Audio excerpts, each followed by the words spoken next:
Mes chers amis qui êtes là encore et toujours, un grand, grand, grand bonjour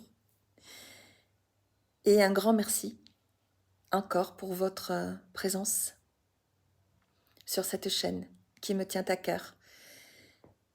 Aujourd'hui, j'avais juste envie de vous parler de la présence de nos écrans dans notre quotidien, de façon spirituelle. Et j'appellerais ça les écrans miroirs de l'oubli de soi. Alors l'humanité a inventé les écrans pour se relier, mais souvent, ils nous séparent. Dans leur lumière froide, nous cherchons des réponses, des visages, des émotions, des signes d'existence. Pourtant, plus nous regardons les écrans, et moins nous voyons le monde réel. Celui qui respire, qui parle en silence, qui se vit sans filtre. Les écrans, en apparence, des fenêtres sur le monde, mais souvent des murs entre nous et notre âme. L'écran, une illusion de lumière. Pourquoi? Parce qu'il brille, il attire, il captive, pardon, j'en bafouille. Il promet la connaissance, la distraction, le lien, mais cette lumière est somme toute artificielle. Elle éclaire sans réchauffer. Elle montre sans révéler. Et beaucoup se perdent dans ce clair-obscur numérique, oubliant la vraie lumière, à savoir celle du matin, d'un regard, d'une présence, d'un coucher de soleil, d'un coucher de lune. La spiritualité nous enseigne que l'attention est une forme d'amour. Or, les écrans dérobent notre attention, fragmentent notre esprit, dispersent notre énergie. Ils nous éloignent de la présence, celle avec un grand P, de ce calme profond où l'on peut simplement être. Je ne sais pas pour vous, mais en tout cas pour moi, c'est comme si j'avais bu 15 cafés quand je reste trop devant un écran, alors que je n'en bois pas.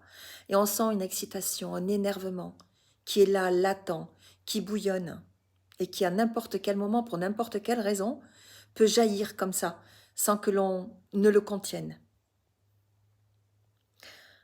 Ensuite, ils sont, comment vous dire ça?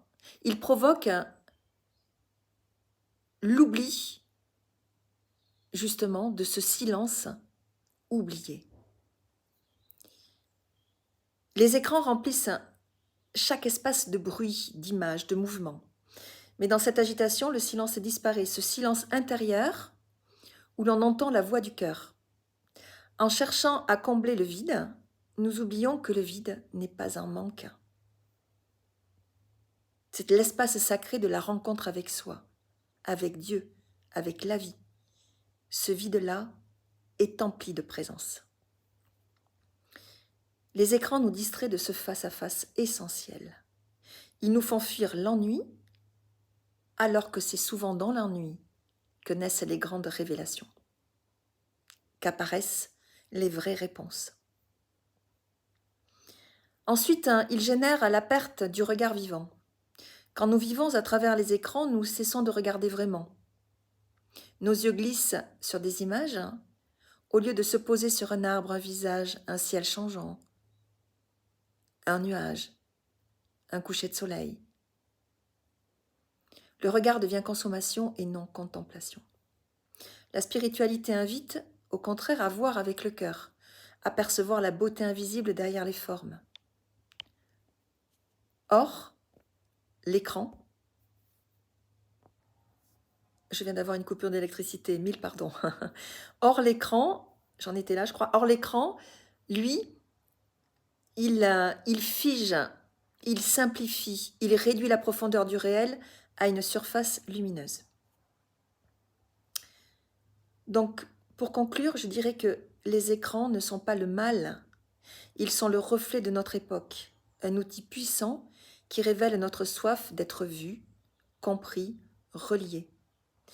Mais cette soif ne sera jamais étanchée par des pixels, elle demande la présence, le silence, la lenteur, la prière, la reliance à son âme, la reniance, la reliance, pardon, en son soi divin.